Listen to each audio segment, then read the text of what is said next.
அல்லேலூயா. Price Lord. தேவனுக்கு மகிமை உண்டாகட்டும்.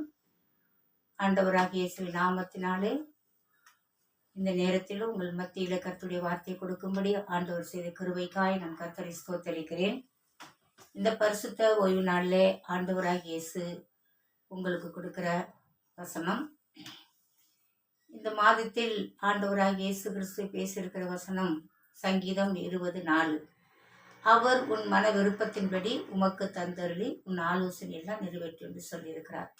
எனக்கு அருமையான தேவ பிள்ளைகளே, இந்த வசனம் உங்கள் வாழ்க்கையில நிறைவேற வேண்டுமென்றால் நாம் செய்ய வேண்டிய காரியங்கள் அதிகமாக இருக்கிறது. காரணம், தேவனுடைய சித்தம், தேவனுடைய சித்தத்தின்படி செய்து கேட்கிற எல்லாவற்றையும் கர்த்தர் செய்ய வல்லவராக இருக்கிறார். இன்றைக்கு உங்கள் மத்தியிலே சொல்ல போற வசனம் மத்தேயு அதிகாரம் 7ஆம் அதிகாரம், மத்தேயு 7:21. பரலோகத்தில் இருக்கிற என் பிதாவின் சித்தத்தின்படி செய்கிறவனே பரலோக ராஜ்யத்தில் பிரவேசிப்பாயானால் அல்லாமல் என்னை நோக்கி கர்த்தாவே கர்த்தாவே என்று சொல்கிறவன் அதில் பிரவேசிப்பதில்லை. எப்படியாம்? பரலோகத்தில் இருக்கிற என் பிதாவின் சித்தத்தின்படி செய்கிறவனே பரலோக ராஜ்யத்தில் பிரவேசிப்பானேன் அல்லாமல் என்னை நோக்கி கர்த்தாவே கர்த்தாவே என்று சொல்கிறவன் அதில் பிரவேசிப்பதே இல்லை. அல்லேலூயா. ஆண்டவராகி இயேசுடைய வார்த்தை நமக்கு பலனுள்ளதாக இருக்கிறது. அல்லேலூயா. இன்றைக்கு நாம் வாழ்க்கையில பார்க்கும் பொழுது அநேக அற்புதங்களை செய்கிறோம், அடையாளங்களை செய்கிறோம், ஊழியம் செய்கிறோம், பிசாசு ஓட்டுறோம், பேய் ஓட்டுறோம் அப்படின்னு சொல்லி நம்ம சந்தோஷப்படுவதை காட்டிலும் அது எல்லாம் யார் செய்கிறா? ஆண்டவராகி இயேசு செய்கிறார். அவருடைய நாமத்தினால நம்ம எதை கேட்டாலும் தருவன்னு சொன்ன மாதிரி ஒரு வியாதிப்பட்டவர்களுக்கு ஜெபிக்கும் பொழுது வியாதி குணமாகும். பிசாசு இப்படி இருக்கிறவனுக்கு ஜெபிக்கும் பொழுது பிசாசு ஓடி போகும். ஆனால் இதுல எல்லாம் தேவ சித்தம் என்ன அப்படி என்று சொல்லி கேட்டு நாம் அறிந்து தெரிந்து அதன்படி நடக்க வேண்டும். அவருடைய சித்தம் என்ன? சத்தியத்தை அறியுங்கள், சத்தியம் உங்களை விடுதலையாக்கும் என்று சொன்னதே போல சத்தியத்தை அறிந்து தேவன் இந்த பூமியிலே நமக்கு எப்படியெல்லாம் முன்மாதிரியா இருந்து போனாரோ பிதாவின் சித்தத்தை நிறைவேற்றும்படி, அதே மாதிரி இயேசு கிறிஸ்துவின் வழியிலே நாம் நடந்து அவரை பின்பற்றி அவருடைய வார்த்தைகளை கை கொண்டு நடக்க வேண்டும். இங்கே சொல்லப்படுகிறது, பரலோகத்தில் இருக்கிற என் பிதாவின் சித்தத்தின்படி செய்கிறவனே பரலோக ராஜ்யத்தில் பிரவேசிப்பான இல்லாமல் என்னை நோக்கி கர்த்தாவே கர்த்தாவே என்று சொல்லுகிறவன் அதில் பிரவேசிப்பதில்லை.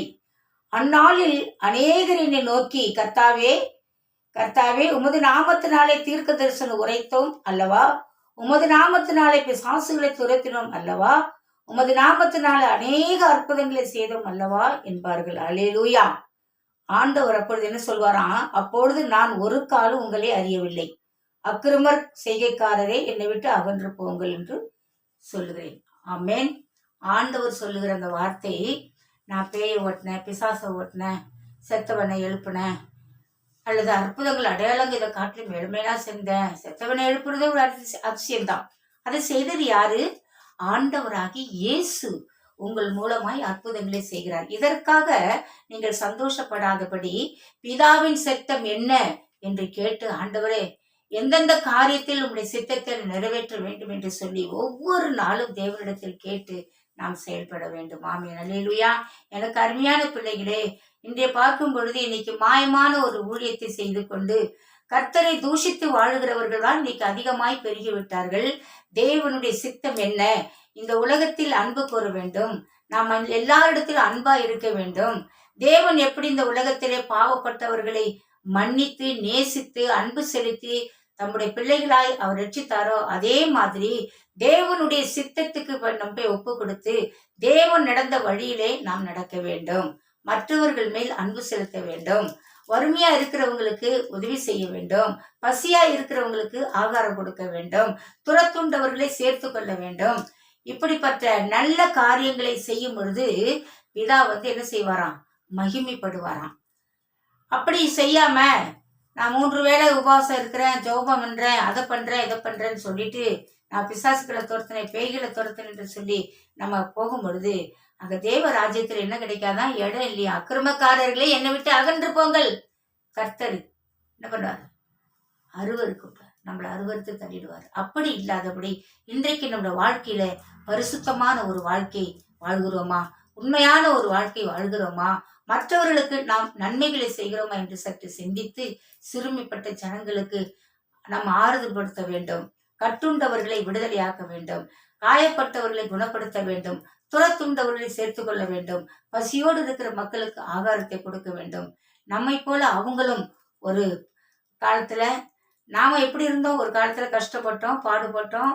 நம்மளை ஆண்டவர் நேசித்து ரட்சித்து வழிநடத்தி இன்றைக்கு அவருடைய ஊழியத்தை செய்யும்படி நம்மளை ஆசீர்வதிக்கும்படி ஆண்டவர் நம்மேல் வைத்த இரக்கத்தை மற்றவர்களுக்கு நாம் செய்ய வேண்டும்.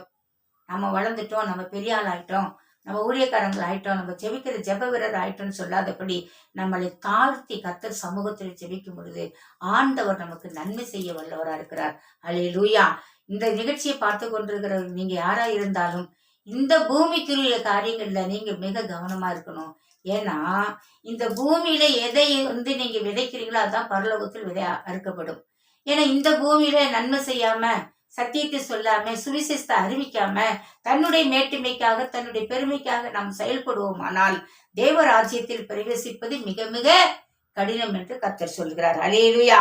அதே நேரத்துல ரோமரின் புஸ்தகம் 12ஆம் அதிகாரம் 1வது வசனம், அப்படி இருக்க சகோதரரே, நீங்கள் உங்கள் சரீரங்களை பரிசுத்தமும் தேவனுக்கு பிரியமான ஜீவ பலியாக ஒப்பு கொடுக்க வேண்டும் என்று தேவனுடைய இரக்கங்களை முன்னிட்டு உங்களை வேண்டிக் கொள்கிறேன். இதுவே நீங்கள் செய்யத்தக்க புத்தியுள்ள ஆராதனை. அப்போ அடுத்தது என்ன செய்யணும்? முதலாவது இரக்கத்தை சம்பாதிக்க வேண்டும், மற்றவர்களுக்கு நன்மைகளை செய்ய வேண்டும். அதுல முதல் என்ன செஞ்சிடணுமா? நாம பரிசுத்தமா உண்மையாய் நம்முடைய ஆவி, நம்முடைய ஆத்துமா, நம்முடைய சரீரத்தை கர்த்தருக்கென்று ஒப்பு கொடுத்து அவருடைய சித்தத்தின்படி வழி நடக்கும் பொழுது ஆண்டவர் சகலத்தையும் செய்ய வல்லவரா இருக்கிறார். அல்லேலூயா, அல்லேலூயா.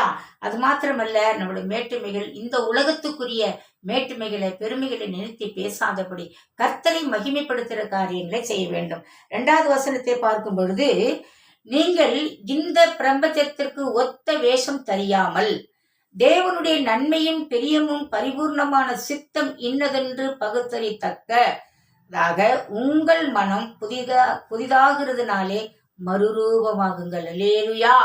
மறுரூபமாக்கப்படணும். ஆதியில இருந்த கோபங்கள், எரிச்சல்கள், முறுமுறுப்புகள், மற்றவர்களை துக்கப்படுத்துற காரியங்கள் எல்லாம் விட்டு ஒழித்து தேவன் இந்த உலகத்தில் அன்பாய் இருந்தால் நாமும் அன்பாய் இருக்க வேண்டும். அவர் இரக்கம் உள்ளவராய் இருந்து மக்களுக்கு நன்மைகளை செய்து வியாதிப்பட்டவர்களை குணமாக்கினார், பிசாசுகளை துரத்தினார், மரித்தோரை உயிரோட எழுப்பினார். அவர் செய்யத்தக்கதான் எவ்வளோ அற்புதங்களை செய்தார். ஆனால் அவருக்கு வந்த பாடுகள், நெருக்கங்கள், கஷ்டங்கள் எல்லாவற்றையும் அவர் சகித்தார். பிதாவின் சித்தம் நிறைவேற்றும் வரை இந்த உலகத்துல பாடுகள் அவருக்கு இருந்தாலும் பலனுள்ளதாய் இருந்தது. மக்களை ரட்சித்தார், வழிநடத்தினார். உங்களையும் எண்களையும் கிருபையாய் மீட்டு இன்றைக்கு நம்மை ஆசீர்வதித்திருக்க அன்பான தேவ பிள்ளைகளே, இந்த நிகழ்ச்சியை பார்த்து கொண்டிருக்கிற உங்களை பார்த்து ஆண்டவராக சொல்வது, இதோ உலகத்தின் முடிவு பரிந்தும் சகல நாட்களிலும் நான் உங்களோடு இருப்பேன்னு சொன்னாரு.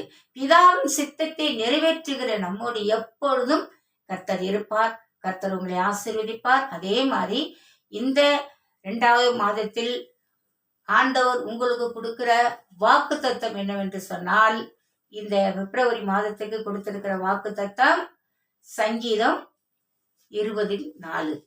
அவர் உன் மன விருப்பத்தின்படி உமக்கு தந்தருளி உன் ஆலோசனை எல்லாம் நிறைவேற்றுன்னு சொல்லியிருக்கார். எனக்கு அருமையான பிள்ளைகளே, நம்முடைய மன விருப்பம் நிறைவேற்ற வேண்டுமா? நம்முடைய விண்ணப்பங்கள் ஏற்றுக்கொள்ள வேண்டுமா? அதெல்லாம் நிறைவேற வேண்டுமானால் பிதாவின் சித்தத்தை நிறைவேற்றுவதற்கு நாம் பிரயாசப்பட வேண்டும்.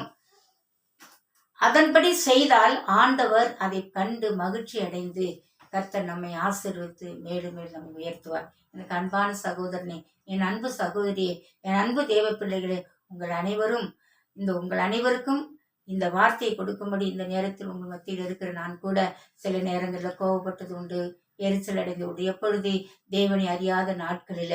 ஆனால் தேவனை அறிந்து தெரிந்து சத்தியத்தை தெரிந்து கொண்டு அவர் வழியில வரும் பொழுது, அவர் ஊழியத்துக்கு என்னை அழைத்த பொழுது எல்லாவற்றையும் மறந்து எனக்கு துரோகம் யாரு செஞ்சாங்களோ அவங்களெல்லாம் நேசிக்க ஆரம்பிச்சேன்.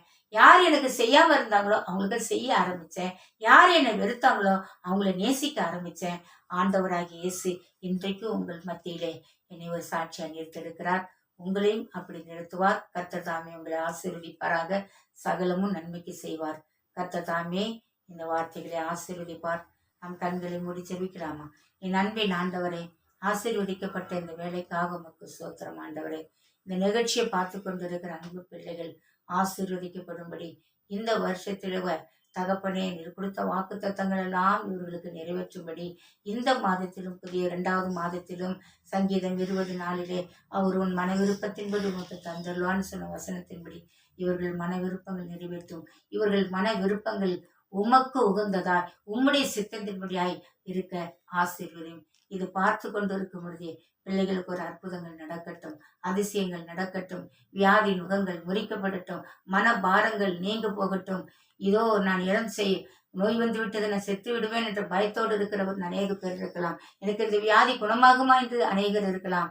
இல்லை ஆண்டவரே, நீ சொன்ன வார்த்தையின்படி இவர்கள் மன விருப்பத்தை நிறைவேற்றி இவர்களை ஆசீர்வதித்து சுகப்படுத்தி பலப்படுத்தி இவர்களை என்னாலும் உம்மை துதிக்கிறவர்களாய் மாற்றும். இயேசுவின் நாமத்தில் ஜெபிக்கிறேன் எங்கள் ஜீவனுள்ள நல்ல பிதாவே, ஆமேன். அல்லேலூயா, அல்லேலூயா.